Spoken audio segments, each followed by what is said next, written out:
एक कहना रहता है कि कपिल मिश्रा बदल गए हैं। उसका रीजन ये है कि पहले जहां हम बहुत ज्यादा डेवलपमेंट की बात करते थे, लोगों को एम्पावर करने की बात करते थे, वो भी अभी आप करते होगे ऑब्वियसली, बट बहुत ज्यादा हिंदू मुसलमान भी हो गया है।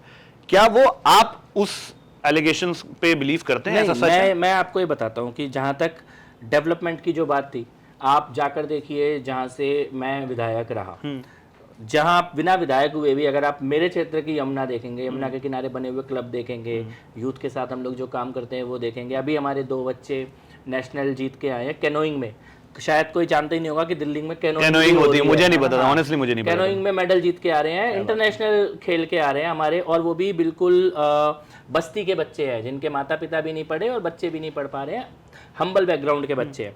तो हम लोग उनके साथ काम कर रहे हैं। लेकिन बात क्या होती है कि राजनीति में कई बार आपके उन कामों की चर्चा नहीं होती है जो आप कर रहे हो। तो दिल्ली में पानी के ऊपर जितना मैंने काम किया, यमुना रिवर के ऊपर, दिल्ली के एनवायरनमेंट के ऊपर, रिज, दिल्ली के रिज को बचाने के ऊपर, लेकिन राजनीति में उनकी चर्चा नहीं होती है। चर्चा मीडिया ज़्यादातर उन चीज़ों की करता है जिसमें उसको मज़ा आता है। जहाँ तक मेरे स्टैंड की बात है, तो मैंने तो मंत्री रहते हुए महबूबा मुफ्ती से सवाल किया।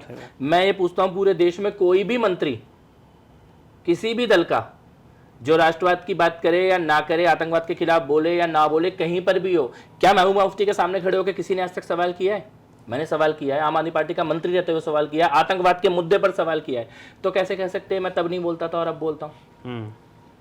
तो मैंने, इसीलिए मैं कहता हूं कि मैं नहीं बदला। मैं तो तब भी खुल के स्टैंड ले रहा था, मैं आज भी खुल के स्टैंड ले रहा हूं। दिल्ली के विषयों के ऊपर आजकल माहौल ऐसा बन गया है कि दिल्ली के पॉल्यूशन के ऊपर, दिल्ली के यमुना के ऊपर, दिल्ली के पॉपुलेशन के ऊपर, इनके ऊपर चर्चा बंद हो गई है, लेकिन हमारा काम बंद नहीं हुआ है। आज भी अगर आप देखेंगे तो दिल्ली के जिन मुद्दों को, दिल्ली के डीटीसी के जितने भी कर्मचारी हैं उनके साथ अगर सबसे क्लोजली कोई काम कर रहा है तो मैं काम कर रहा हूँ। ऑटो ड्राइवर्स के साथ दिल्ली के काम कर रहा हूँ, दिल्ली की झुग्गी बस्तियों में क्या हालत है लोग के डीटीसी ऑटो ड्राइवर्स के, क्योंकि इनकी कहानियां बहुत ज्यादा नहीं आ पाती हैं। इसीलिए मैं कह रहा हूँ कि सच बात है, आपने बहुत वैलिड पॉइंट बोला कि इनकी कहानियां लोग नहीं बताते। डीटीसी के कर्मचारी लगभग हर महीने हड़ताल पर है, उनकी तनख्वाहें नहीं मिल रही है, उनको पैसे नहीं मिल रहे हैं, प्राइवेटाइजेशन कर दिया गया है। प्राइवेट बस चलाने के लिए भी जिन ऑपरेटर्स को दिया गया है वो भी ठीक से बसें नहीं चला रहे हैं। दिल्ली के डीटीसी के डिपो को प्राइवेटाइज करने की तरफ लेके जा रहे हैं। तो मैं इन मुद्दों पे लगातार काम कर रहा हूं, लेकिन दुर्भाग्य है कि दिल्ली की राजनीति में अब खाली तमाशा हो रहा है। दिल्ली के मुद्दों के ऊपर चर्चा नहीं। दिल्ली की आंगनबाड़ी की महिलाएं, किसी दिन आप उनके साथ बैठिएगा, उनसे पूछिएगा उनसे कहा क्या गया था और अब किया क्या जा रहा है। और वो प्रोटेस्ट बहुत टाइम से चल रहा है। मुख्यमंत्री के घर के बाहर लगभग 6 महीने कंटिन्यू उन लोगों ने प्रोटेस्ट किया है, लेकिन ये चीज़ें अब मीडिया में नहीं आती है तो आपको लगता है। और जो हिंदू मुस्लिम की बात भी, मैंने हिंदू मुस्लिम की बात नहीं करी, लेकिन मेरी सड़क बंद होगी, मेरे बच्चों का स्कूल बंद होगा, मेरे बुजुर्गों का अस्पताल जाना बंद हो जाएगा, मेरे भाइयों का नौकरी पे काम धंधे पे जाना बंद होगा, तो मैं जाके बोलूँगा मेरी सड़क खाली करो। इसमें क्या गलत है? इसमें क्या गलत है? मैं तो किसी की सड़क बंद करने नहीं गया, मैंने किसी के बच्चों को स्कूल जाने से नहीं रोका, मैंने किसी को नहीं कहा कि तुम्हारे बीमार अस्पताल नहीं जाएंगे। लेकिन मेरे दिल्ली की 35 लाख की आबादी रहती है जहाँ पर ये सड़कें बंद की गई थी। खाली 2 रास्ते उनको पूरी दिल्ली से जोड़ते हैं, जमुना पार को, वजीराबाद का पुल जोड़ता था और आपका शाहदरा का बस अड्डे का पुल, जो दोनों को आपने बंद कर दिया। दोनों को आप बंद करके बैठ गए वहाँ पर तंबू गाड़ के, और आप बोल रहे हैं कोई स्कूल नहीं जाएगा, कोई अस्पताल नहीं जाएगा, कोई अपने काम। भाई आपको हो सकता है कुदरती बिरयानी मिलती हो, ये सबको तो नहीं मिलती। सब तो मेहनत करके कमाएंगे। आज दुकान नहीं जाएगा, शाम को खाएगा क्या आदमी? आज अपने दफ्तर नहीं जाएगा, शाम को खाएगा क्या आदमी? आपने उसका रास्ता बंद कर दिया, सड़क बंद कर दी। और क्या बोला? मैंने बोला ये सड़क खुलवाओ।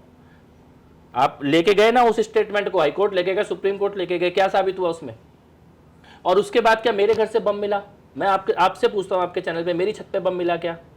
मेरी छत से पत्थर फेंके गए क्या? मेरी छत से पेट्रोल बम फेंके जा रहे थे क्या? कौन है वीडियो पे जो हथियार चला रहा है? कौन है व्हाट्सएप चैट पे जिनकी फंडिंग के डिटेल सामने आ रहे हैं? कौन लोग वो नारे लगा रहे? कौन लोग वो मीटिंग कर रहे थे? लेकिन तब भी आपको किसी को इल्जाम कपिल मिश्रा पे लगाना है। तो आज तो जेल में है ना ताहिर हुसैन, उमर खालिद जेल में है, खालिद सैफी जेल में है, सफूरा बेल पे बाहर है। तो इन सब के एविडेंस है सामने। मेरे खिलाफ भी कोई एविडेंस है क्या? क्या मैं कहीं मॉब के साथ खड़ा, कहीं भीड़ के साथ खड़ा हूं, कहीं किसी को मारने की बात की, सड़कें खुलाने की बात की? और मैं ये कहना चाहता हूं कि दोबारा वैसी परिस्थिति होंगी तो दोबारा यही करूंगा, क्योंकि इसका कोई विकल्प नहीं है। आप सड़कें नहीं, आप देश की राजधानी को अगवा नहीं कर सकते, अपहरण नहीं कर सकते। ये वैलिड पॉइंट है कि आप रोड नहीं बंद कर सकते, आप रोड नहीं बंद करना चाहिए। एक दिन का टोकन प्रोटेस्ट हो सकता है राजनीति में। आप किसी आबादी को पूरा अगवा कर ले और इसको अपनी ताकत नहीं, और इसका कोई रिलीजन से नहीं, किसी के लिए भी नहीं होना चाहिए, मेरा किसी को